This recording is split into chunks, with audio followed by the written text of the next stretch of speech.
नमस्कार, मी प्रीती भाग्यवंत भूमिका नववधू या कथेच्या तिसऱ्या भागामध्ये तुम्हा सर्वांचं स्वागत करते. अभिजितच्या भूतकाळातील सत्यामुळे भूमिकाच्या मनात अनेक प्रश्न निर्माण झालेली होती. आता या भागामध्ये त्यांच्यातील अबोला आणि संकोच दूर होऊन हे नाते काय नवे वळण घेणार. चला तर मग जाणून घेऊया आजच्या या खास भागामध्ये. जेवलात का तुम्ही? भूमिकाला जेवणाचे ताट घेऊन आलेले पाहून अभिजितने विचारले, ज्यावर तिने एवढेच उत्तर दिले. अभिजित आल्यानंतर अगदी नेहमीसारखा शांत होता. जे काही बोलणे झाले होते, जे घडले होते ते विचार आता त्याच्या मनात नव्हते, पण भूमिकाच्या डोक्यात मात्र तेच विचार अजूनही फिरत होते. तिने त्याच्यासाठी ताट वाढले आणि तो अगदी साध्या प्रसन्नेने जेवून उठला. नेहमीसारखेच सगळे सामान्य होते, पण आज ती कुठेतरी विचारात हरवलेली दिसत होती. ती काहीतरी विचार करत आहे हे पाहून अभिजितला समजले ना की तिच्याशी बोलावे की नाही. अचानक त्याला स्वतःचे बोलणे आठवले. ती खरोखरच त्याच गोष्टीचा विचार करत असेल का? हा प्रश्न सहज त्याच्या मनात आला. भूमिका परत आली. दार लावून तिने आपल्या साडीचा पदर डोक्यावरून बाजूला केला आणि तिला थोडा आराम वाटला. तिचे आयुष्य किती बदलले होते हे फक्त तिलाच माहीत होते, पण तक्रार करण्यासाठी काहीच नव्हते. भूमिका जेव्हा अभिजितने तिला हाक मारली तेव्हा तिला एक वेगळाच भास झाला. आत्तापर्यंत त्याने तिचे नाव कदाचित दोनदाच घेतले असेल.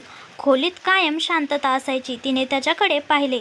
एक अज्ञात भीतीची लाट तिच्यावर आली, पण तिने स्वतःला सावरले. तिने स्वतःला एक मर्यादापर्यंत तयार केले होते, जी ती हळूवारपणे म्हणाली.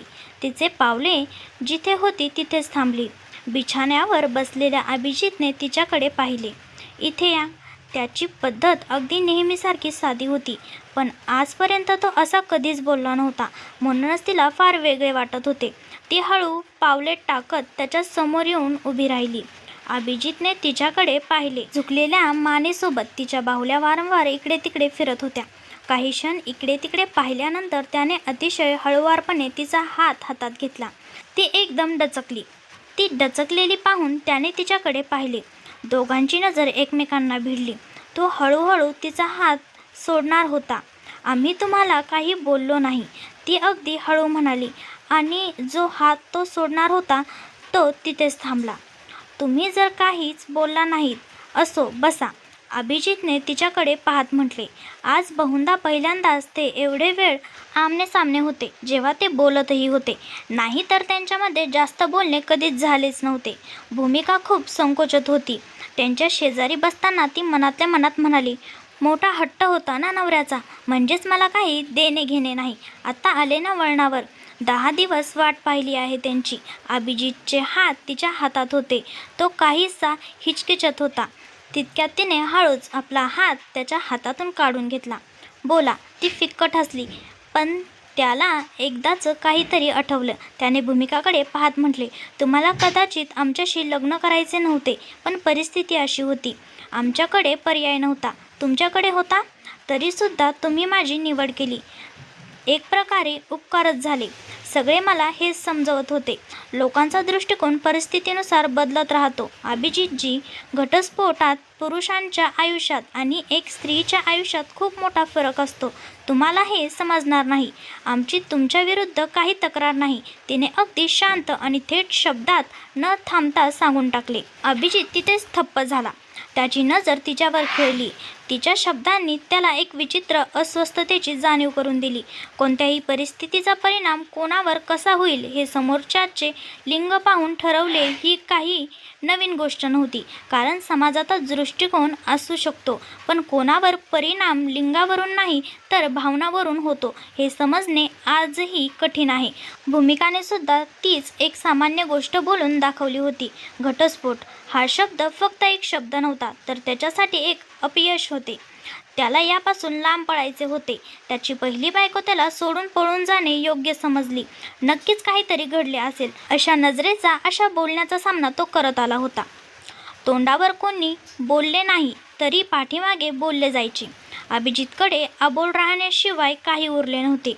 भूमिका त्याच्या शेजारी बसून त्याच्या पुढच्या पावलाची वाट पाहत होती. दुसरीकडून शांतता लाभल्याने तिने त्याच्याकडे पाहिलं. तुम्ही रोज असेच उशीर येता का? हो, आम्हाला दुकान बंद करून यायची सवय आहे. तुम्ही झोपत जा, आमची वाट पाहत जाऊ नका, त्याने उत्तर दिले.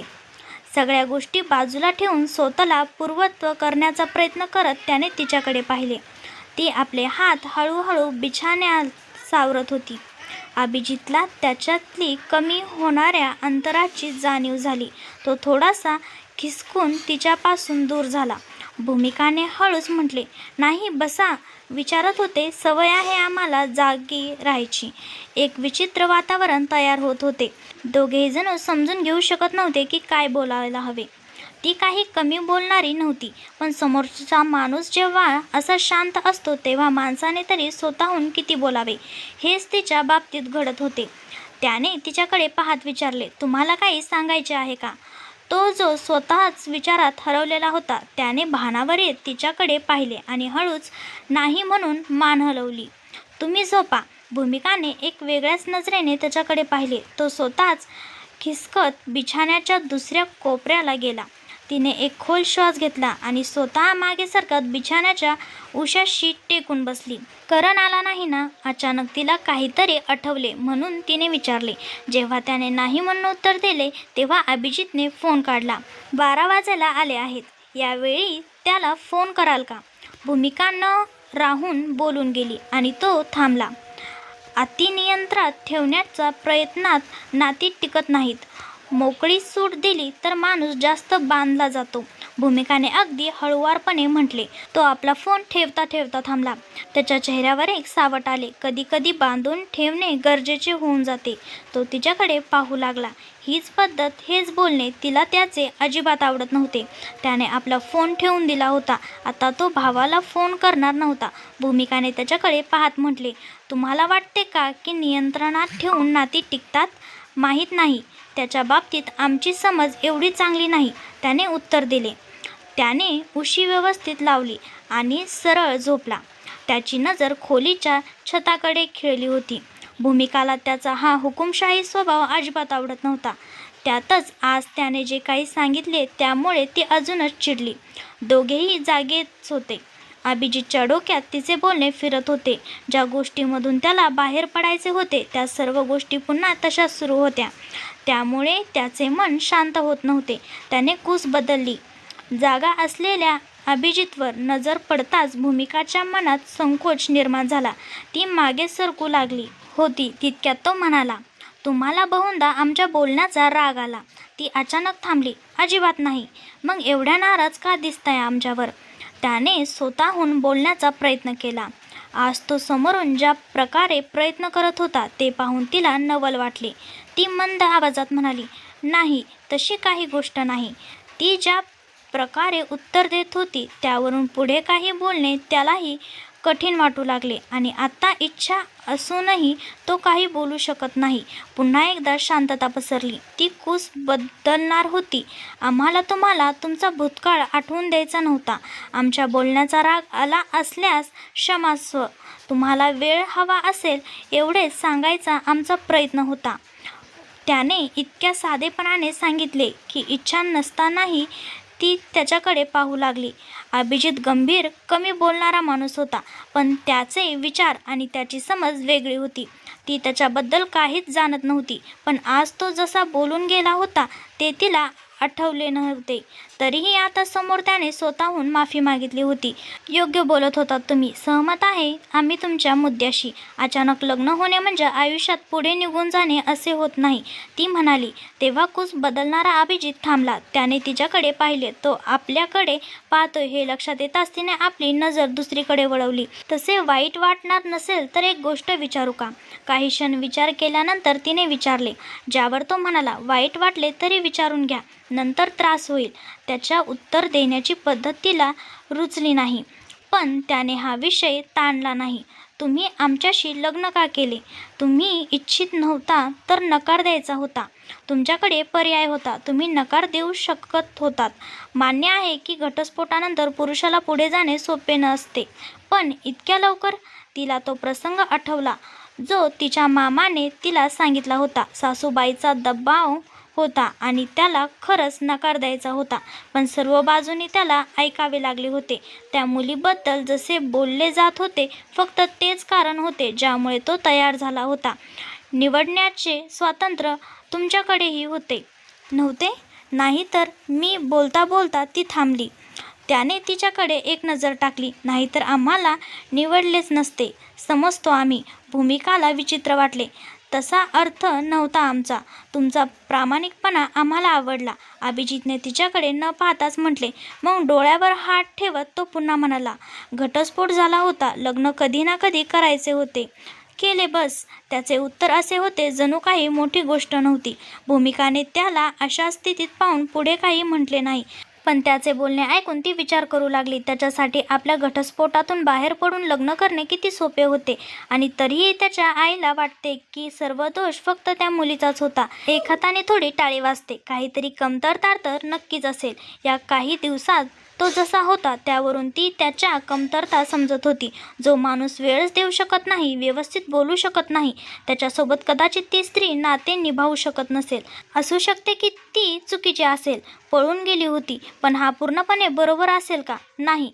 असू शकते की हा सुद्धा चुकीचा असेल किंवा नसेल. पण हा खूप विचित्र होता. विशेषतः त्याची प्रत्येकावर हुकूम चालवायची सवय.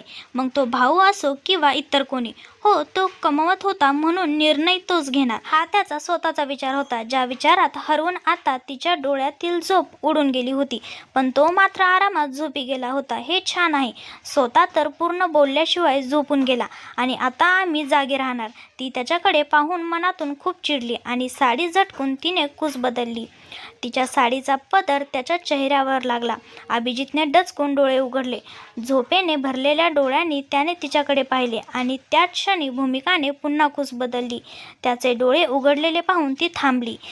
तिचा राग गायब झाला. अभिजित तिच्याकडे पाहत राहिला आणि त्याला असं आपल्याकडे पाहताना पाहून ती घाबरली. उठले कसे हे? अरे, आता काय करू आम्ही? कूस बदलून घेऊ का नाही? विचित्र वाटेल. ती स्वतःच्या विचारात हरवून होती. काही अडचण आहे का? अभिजितने विचारले. तेव्हा तिने घसा ओला करून जोराने मान हलवली. तो अजूनही तिच्याकडेच पाहत होता आणि आता त्याने आपला हात पुढे केला. भूमिकाचे काळीज तोंडात आले आणि तिचे ठोके प्रचंड वाढले. अभिजितने थोडेसे उठून मागे स्विचबोर्डचे बटन बंद केले, जे उगाचच चालू होते. दुसरीकडे जेव्हा भूमिकाने हे पाहिले तेव्हा तिने सुटकेचा श्वास घेतला. हात मागे घेताच त्याने तिच्या चेहऱ्यावरील भाव टिपले होते. पण हात मागे घेऊन तो काही बोलला नाही. भूमिकासुद्धा एकदम सुन्न झाली होती. अभिजितने तिच्याकडे एक नजर टाकून सरळ होत म्हटले, तुम्हाला काही करत नव्हतो आम्ही. डोळ्यावर हात ठेवून त्याने डोळे मिटून घेतले. दुसरीकडे या क्षणी ती जणू खूप लाजली होती. गेल्या 10 दिवसात तिने त्याला इतके ओळखले होते तरीही माहीत नाही तिच्या डोक्यात असे विचार कुठून येत होते. तिला खूप वाईट वाटले. तिला काहीतरी बोलायचे होते पण तो झोपत होता आणि त्याला त्रास होऊ या विचाराने ती काही बोलू शकली नाही. तिने सुद्धा आपले डोळे झाकून घेतले जेणेकरून झोपता येईल. पण डोक्यात हाच विचार फिरत होता की कदाचित त्याला वाईट वाटले असेल. तिने ज्या प्रकारे आज अनुरागचा उल्लेख केला होता त्यानंतरही आत्तासुद्धा. पुढच्या दिवसही नेहमीसारखाच राहिला. ती उठेपर्यंत तो निघून गेला होता. जेव्हा ती उठली तेव्हा घरात सासूबाईशिवाय देवरही आलेले होते. करण तिच्याकडे पाहून हसला. काय वहिनी साहेब, गेले का तुमचे पतिदेव? ते तर सकाळीच निघून गेले, तिने उत्तर दिले. ज्यावर करणने खांदे उडवले. त्यांना सुद्धा शांतता नाही मुळीच. तसे आई भावाने सांगितले आहे म्हणजे घेऊन देईल गाडी. तुला सुद्धा आपले लाड कमी करायचे नाहीत. आमचे मूल एवढी मेहनत करून कमवते. जा, निघ आणि अभ्यासाला बस. यावेळी परीक्षा निघली नाही तर दुकानात कामाला लाग. सुमती देशपांडे यांनी मुलाला सुनावले. करणचा चेहरा पडला. तो सरकारी नोकरीची तयारी करत होता म्हणूनच अजून मुलासारखा वागत होता. भूमिका सासूबाईचे बोलणे ऐकून त्याच्याकडे पाहून हलकेच हसली. करतील ते मम्मीजी. बस आता तुमचे आशीर्वादच आमची नैया पार लावतील वहिनीसाहेब. करण नाटकाच्या थाटात बोलला. तिचा पाय पकडायला झुकला तेव्हा ती हसली. अभिजितचा विचार आला. तिने आसपास पाहिले आणि तो त्याच वेळी आला होता. भावाला पाहताच करण एकदम गप्प होऊन उभा राहिला. अभिजितने येऊन पिठाचे पोते ठेवले आणि खोल खोल श्वास घेऊ लागला. करण लगेचच भावाच्या मागे गेला. बाहेरून बाकीचे सामान उतरून त्याने स्वतः ठेवले. सुमती देशपांडेंनी पाण्याचा पेला घेऊन आल्या. आई, स्वयंपाकघराचे सामान ठेवून घे. हो हो. सुमती देशपांडे यांनी तिला त्याच्यासाठी चहा बनवायला सांगितला. तो सुद्धा सकाळी असाच गेला होता म्हणूनच येऊन बसला. करणने सगळे सामान ठेवले. तो भावासमोर अगदी गप्प व्हायचा. हे भूमिकाने सुद्धा टिपले होते. अभिजितने तिच्या हातातून चहाचा पेला घेतला. त्याच्या बोटांनी हलकेच तिच्या बोटांना स्पर्श केला, ज्यावर तिने स्वतःच आपला हात मागे घेतला आणि भावाकडे पाहून विचारले, परीक्षा कधीपासून आहे? अजून 2 महिने आहे भावा, करणने उत्तर दिले. तेव्हा तो म्हणाला, कधी पुस्तक उघडून पाहत जा, बस टवळकीपासून सवड नाही. त्या मुलांसोबत दिसल्यास तर चांगलाच चोपला जाशील, सांगून ठेवतो. करणने तोंड वेडेवाकडे केले. मनातल्या मनात त्याला सुनावले सुद्धा, पण त्याच्यासमोर तो काहीच बोलला नाही. अजूनही त्याने मान राखली. भूमिका हळूच म्हणाली, नेहमी मारण्या जोडण्याच्या गोष्टी करत राहतात. लहान मूल थोडीच आहे तो. सुमती देशपांडे यांनी सुनेकडे पाहिले आणि करणला वाटले की वर्षानंतर कोणीतरी आहे ज्याला त्याची सुद्धा काळजी आहे. अभिजितने तिच्याकडे एक नजर टाकली आणि शांत झाला. तर करण तोंड वेडेवाकडे करत म्हणाला, या घरातला लहानच आहे मी वहिनी, जास्त जीभ चालू नकोस. जाऊन दुकानात शंकर आहे तिथेच बस, आपली पुस्तके घेऊन जा. अभिजितने रुबाबदार शैलीत म्हटले. भावापुढे तो काय बोलणार, बस तोंडे वेडेवाकडे करत निघून गेला. अभिजितने चहा पिला. नाश्ता करून तो निघून लागला. थांबा, ती त्याच्या मागे आली होती. त्याने पावले थांबवली. त्याने वळून तिच्याकडे पाहिले. ती डोक्यावरचा पदर नीट करू लागली. काही हरकत नाही, जसे योग्य वाटेल तसे राहा, अभिजितने म्हटले. तेव्हा ती म्हणाली, सध्या तुम्ही समजणार नाही. आम्ही विचारत होतो तुम्ही जेवायला येणार का? नाही, शंकर येईल, पाठवून द्या. जी बरे. काय बनवू? तिने विचारले. रात्रीच्या गोष्टी डोक्यात होत्या. तिला वाटले होते की तो रागावला असेल, पण त्याचे वागणे नेहमीसारखेच होते. अभिजितने उत्तर दिले, काहीही बनवा. तरीसुद्धा तुम्ही सांगा ना, तुम्हाला काय आवडते, आम्ही तेच बनवू. आज अचानक काय झाले? अभिजितने थांबून तिच्याकडे पाहत विचारले. तेव्हा ती ओठ दाबू लागली. तिने हळूच म्हटले, बस असेच. जेवणात अशी खास आवड नाही आमची, तुम्ही पाहून घ्या. आणि आम्ही तुमच्या कोणत्याही बोलण्यावर रागवलेलो नाही. भूमिका. त्याने कुठेतरी तिच्या मनातील ओझे हलके केले. तो खूप समजूतदार होता. तिला समजून घ्यायचा या गोष्टीची जाणीव होऊन ती हळूच म्हणाली, येऊन जा ना जेवायला. आम्ही तुम्ही येईपर्यंत सर्व तयार ठेवू. त्याला इच्छा असूनही नकार देता आला नाही.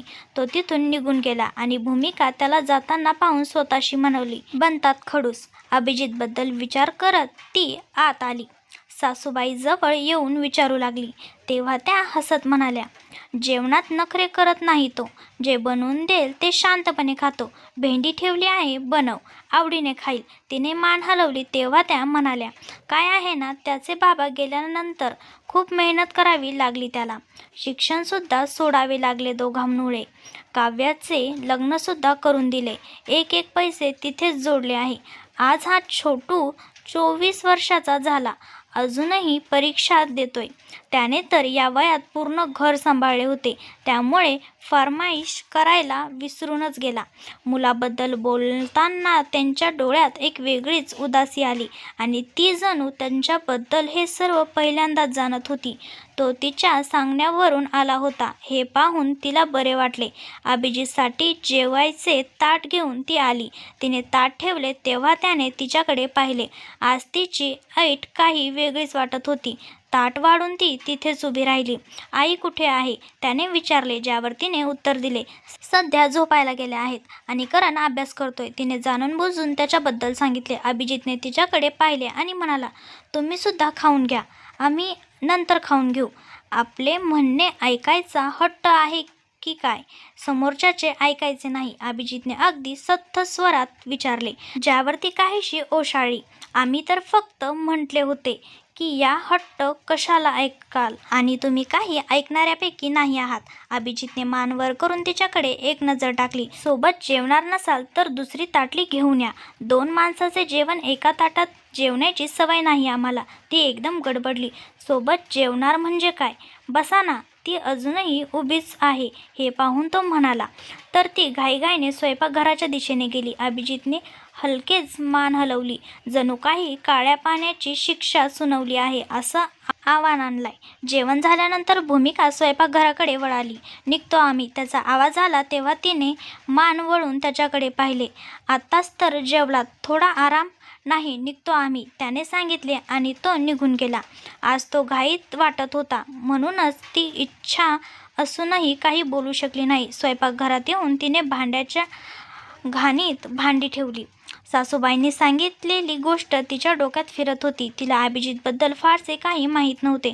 तो जसा रुबाबदार होता त्यामुळे त्याच्याशी बोलणेही जमायचे नाही. त्यातच तो वेळ तरी कुठे द्यायचा. लग्नसुद्धा एक वेगळ्याच परिस्थितीत झाले होते. अनुरागच्या मृत्यूचा सावट होता. अगदी साध्या पद्धतीने सर्व उरकले गेले होते. नक्कीच 6 महिने झाले होते, पण अजूनही दुःखाची छट्टा होती आणि अभिजितलाही काही विशेष रस नव्हता, जे स्पष्ट दिसत होते. काल रात्रीचा विचार करून तिने ही सुरुवात केली होती, पण सुदैवाने त्याने तिच्या बोलण्याचा राग मानला नाही किंवा त्या गोष्टीचा उल्लेखही केला नाही.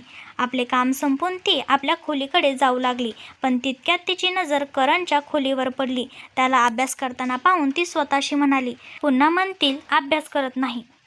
अभिजित त्याला खूप घाबरवून धमकवून ठेवायचा हे ती स्पष्ट पाहू शकत होती.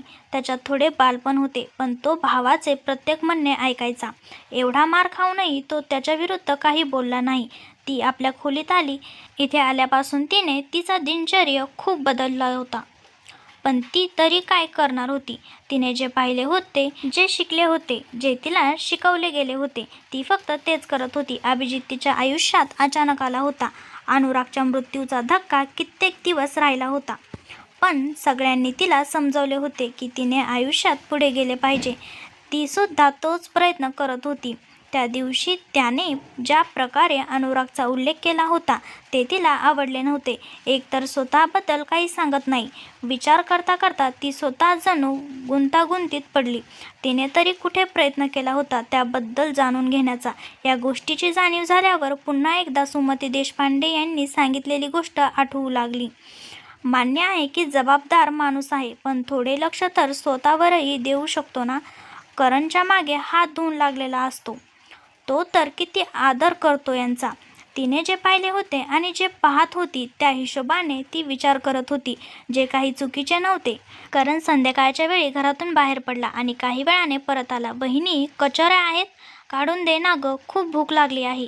येताच त्याने तिच्या हातात प्लास्टिकची पिशवी टेकवली.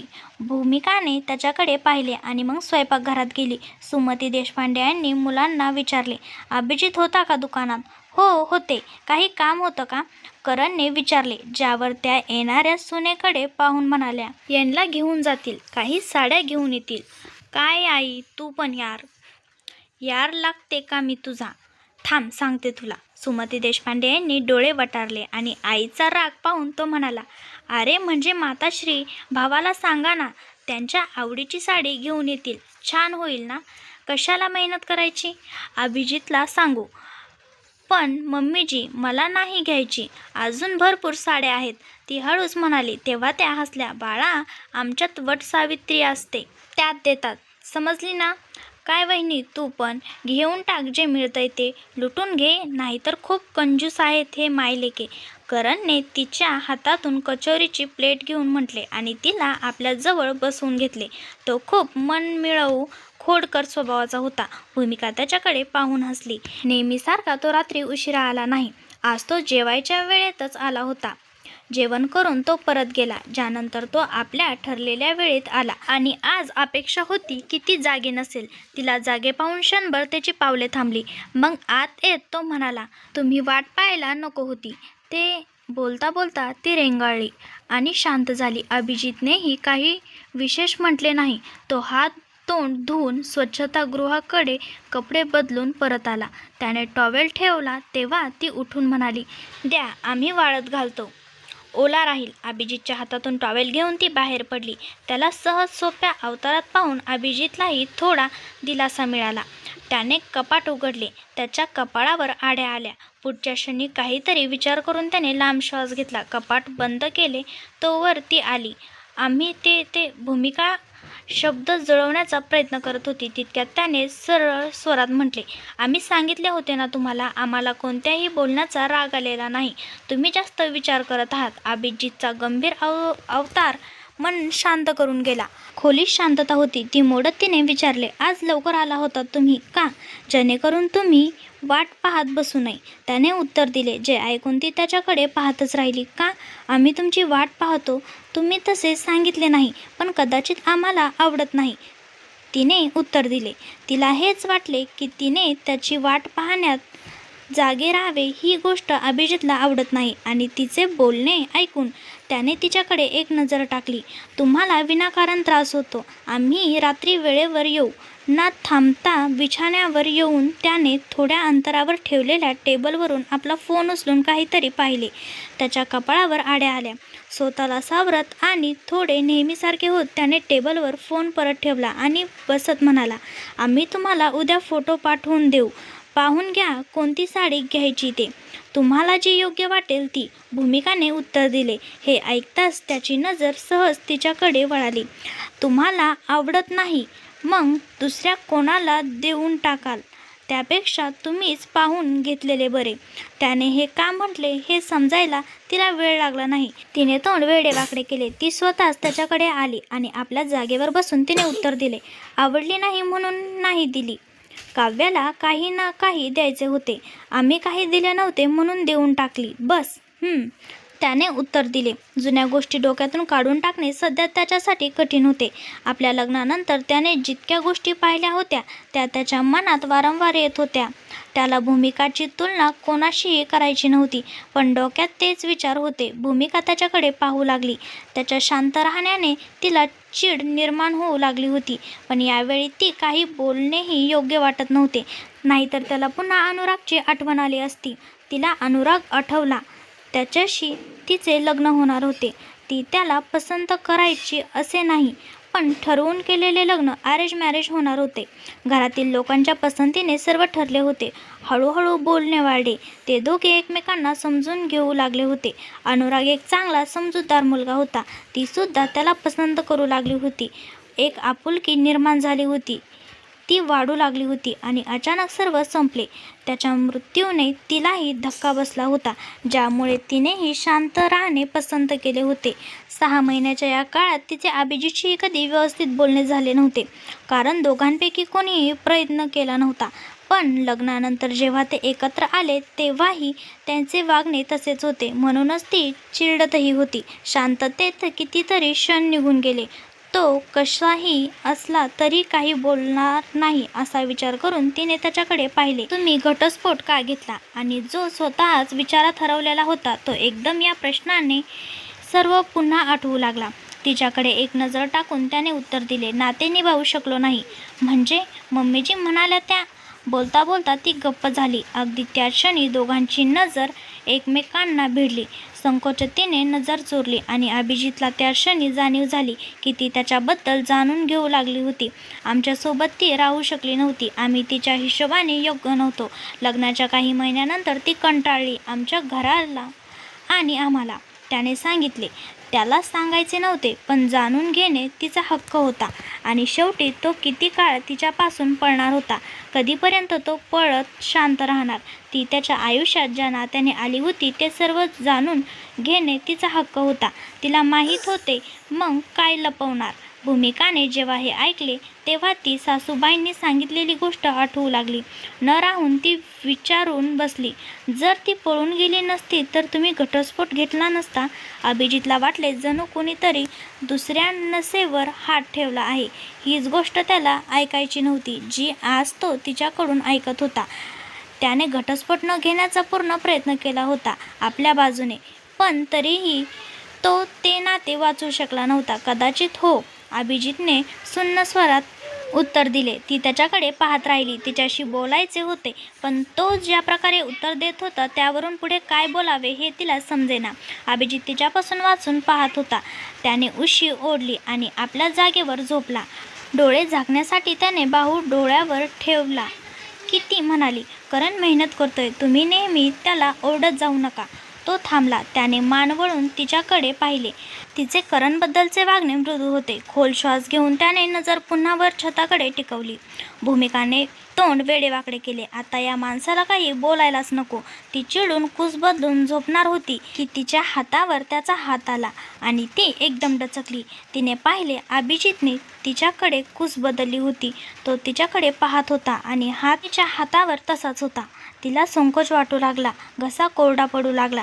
त्याच्याकडे पाहताच तिने नजर चोरली, पण अभिजित तिच्याकडे पाहत होता. तिचा संकोच पाहून त्याने आपला हात तिच्या हातावरून बाजूला केला. आम्ही तुम्हाला हे नाही सांगितले की तुम्ही काही बोलू नका, बस एवढेच सांगू इच्छित होतो.